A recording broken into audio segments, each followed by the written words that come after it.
निर्वाचन आयोग आम चुनाव 2024 में सबकी भागीदारी और पहुंच सुनिश्चित करने में जुटा है।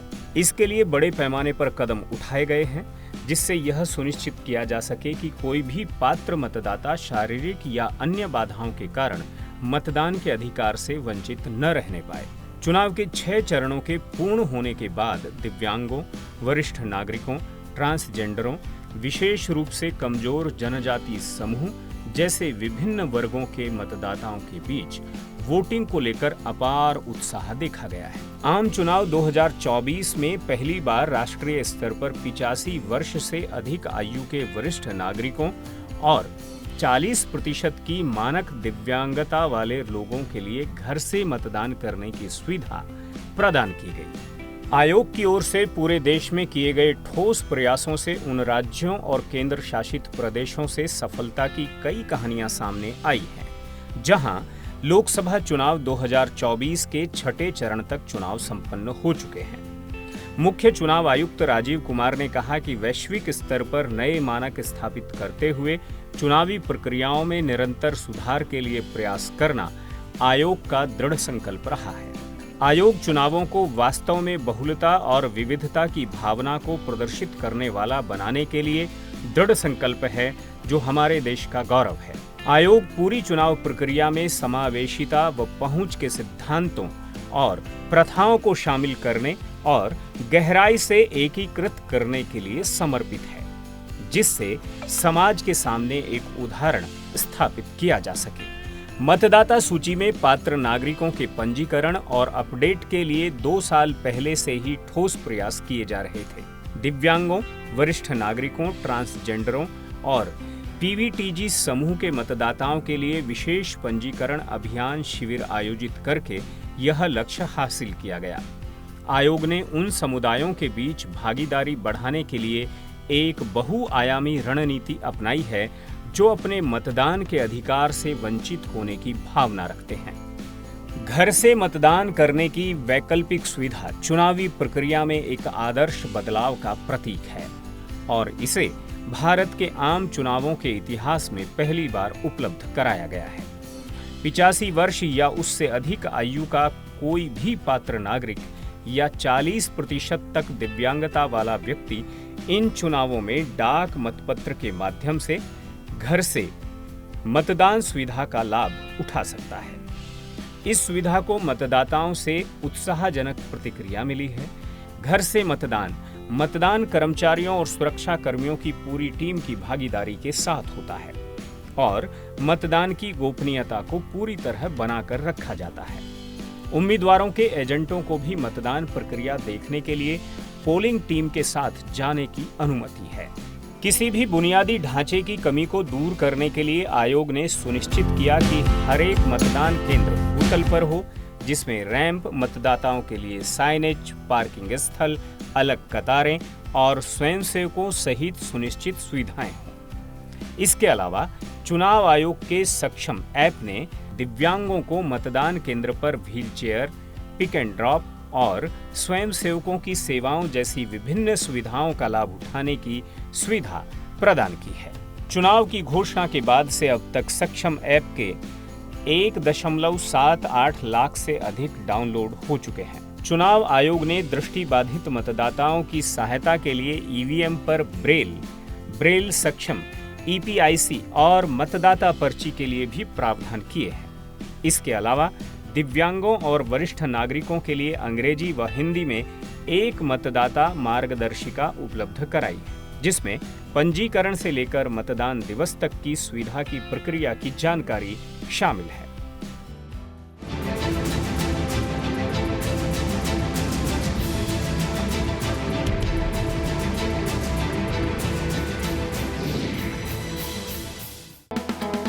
चुनाव आयोग के लिए हर मतदाता अहम है। वो सभी का मतदान सुनिश्चित करने के लिए प्रतिबद्ध है। चुनाव आयोग ने मतदान में शारीरिक बाधाओं को दूर करने के अलावा ट्रांसजेंडर, सेक्स वर्कर, पीवीटीजी जैसी कुछ कमजोर आबादी के इर्द गिर्द सामाजिक बाधाओं को दूर करने के लिए भी प्रयास किए, जिससे चुनाव प्रक्रिया में उनकी भागीदारी सुनिश्चित हो सके। नागरिक समाज के सहयोग से ठाणे जिले में थर्ड जेंडर मतदाताओं और सेक्स वर्कर व पीवीटीजी जैसे अन्य हाशिए के समुदायों को नामांकित करने के लिए विशेष शिविरों की व्यवस्था की गई थी। पूरे देश में 48,260 से ज्यादा ट्रांसजेंडर नामांकित हैं, जिनमें से तमिलनाडु में सबसे ज्यादा 8,467 थर्ड जेंडर मतदाता हैं। इसके बाद उत्तर प्रदेश में 6,628 और महाराष्ट्र में 5,720 टीजी हैं। स्वीप पहल के हिस्से के रूप में आयोग ने दिव्यांग मतदाताओं के बीच मतदाता जागरूकता पैदा करने और समावेशी चुनावों को बढ़ावा देने के लिए भारतीय बधिर क्रिकेट संघ और दिल्ली जिला क्रिकेट संघ टीमों के बीच 16 मार्च 2024 को एक T20 मैच का आयोजन कराया। आयोग ने यथासंभव प्रत्येक विधानसभा क्षेत्र में कम से कम एक ऐसा मतदान केंद्र स्थापित करने का प्रयास किया जिसका प्रबंधन विशेष रूप से दिव्यांग अधिकारियों की ओर से किया गया। लोकसभा चुनाव 2024 के लिए देश भर में लगभग 2,697 दिव्यांग प्रबंधित मतदान केंद्र स्थापित किए गए, जिसमें उत्तर प्रदेश में सबसे अधिक 302 दिव्यांग मानवयुक्त मतदान केंद्र स्थापित किए गए। बेघर और अन्य घुमंतु समूह उच्च चुनावी भागीदारी हासिल करने में एक और महत्वपूर्ण हिस्सा हैं। विशिष्ट परिस्थितियों और निवास के प्रमाण की कमी के कारण ये लोग अनजाने में चुनाव में भागीदारी नहीं कर पा रहे थे। पिछले 2 वर्षों में उनके मतदाता के रूप में नामांकन और मतदान प्रक्रिया में भागीदारी के लिए विशेष प्रयास किए गए। पहले दुर्गम क्षेत्रों में नए मतदान केंद्रों ने बड़े पैमाने पर पीवीटीजी को शामिल किया। कई राज्यों और केंद्र शासित प्रदेशों में जहां पीवीटीजी बड़ी संख्या में रहते हैं, पीवीटीजी को दूर दराज के क्षेत्रों से मतदान केंद्रों तक पहुंचने में सक्षम बनाने के लिए मुफ्त परिवहन सुविधाएं प्रदान की गईं। एक ऐतिहासिक कदम के तहत ग्रेट निकोबार की शोम्पेन जनजाति ने पहली बार लोकसभा चुनाव 2024 में मतदान किया। चुनावी जागरूकता को बढ़ावा देने और चुनावों में भागीदारी व समावेशिता की भावना पैदा करने के लिए चुनाव आयोग ने 11 दिव्यांग व्यक्तियों को ECI एम्बेसडर के रूप में नामित किया, ताकि समुदाय को चुनावी प्रक्रिया में और अधिक शामिल किया जा सके। मतदान कर्मियों को दिव्यांगों की विशेष आवश्यकताओं के बारे में प्रशिक्षित और संवेदनशील बनाया गया, ताकि चुनावों में भागीदारी और स्वामित्व की भावना विकसित हो सके। राज्य के CEO ने दिव्यांगों और वरिष्ठ नागरिकों को बेहतर सुविधा प्रदान करने के लिए संबंधित राज्यों के दिव्यांगता और स्वास्थ्य विभागों के साथ भी सहयोग किया। चुनाव आयोग ने दिव्यांग मतदाताओं को लोकसभा चुनाव 2024 में अपने मताधिकार का प्रयोग करने हेतु प्रेरित करने के लिए अर्जुन पुरस्कार विजेता और पैरा तीरंदाज शीतल देवी को ECI नेशनल आइकॉन नियुक्त किया।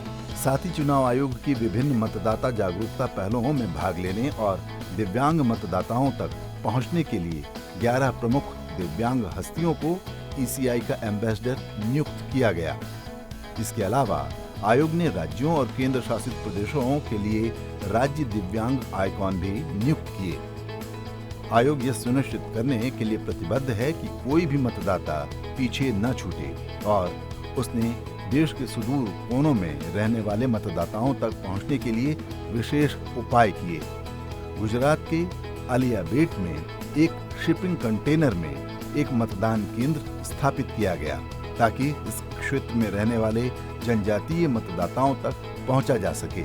इसी तरह छत्तीसगढ़ के बस्तर और कांकेर संसदीय क्षेत्रों के 102 गांवों के मतदाताओं ने पहली बार लोकसभा चुनाव में अपने गांव में स्थापित मतदान केंद्र में अपना वोट डाला। इसके अलावा आम चुनाव 2024 में कश्मीरी प्रवासियों की ओर मतदान की सुविधा के लिए एक बड़े फैसले में भारतीय निर्वाचन आयोग ने जम्मू और उधमपुर में रहने वाले घाटी के विस्थापित लोगों के लिए फॉर्म M भरने की जटिल प्रक्रिया को समाप्त कर दिया। इसके अतिरिक्त जम्मू और उधमपुर के बाहर रहने वाले प्रवासियों के लिए भारतीय निर्वाचन आयोग ने फॉर्म M के साथ संलग्न प्रमाण पत्र के स्व सत्यापन को अधिकृत किया। इस प्रकार इस प्रमाण पत्र को राजपत्रित अधिकारी से सत्यापित कराने की परेशानी दूर हुई। आयोग ने दिल्ली, जम्मू और उधमपुर के विभिन्न राहत शिविरों में रहने वाले कश्मीरी प्रवासी मतदाताओं को भी नामित विशेष मतदान केंद्रों पर व्यक्तिगत रूप से मतदान करने या डाक मतपत्र का उपयोग करने का विकल्प दिया। जम्मू में 21, उधमपुर में 1 और दिल्ली में 4 विशेष मतदान केंद्र स्थापित किए गए। इसी तरह मणिपुर में आंतरिक रूप से विस्थापित व्यक्तियों के लिए मतदान के अधिकार को सुनिश्चित करने के लिए 10 जिलों में 94 विशेष मतदान केंद्र स्थापित किए गए। टेंगनोपाल जिले में एक मतदाता के लिए एक विशेष मतदान केंद्र स्थापित किया गया। मतदान वेबकास्टिंग और वीडियोग्राफी के तहत आयोजित किया गया और राहत शिविरों के बाहर रहने वाले विस्थापित व्यक्ति भी एसपीएस में मतदान करने का विकल्प चुन सके।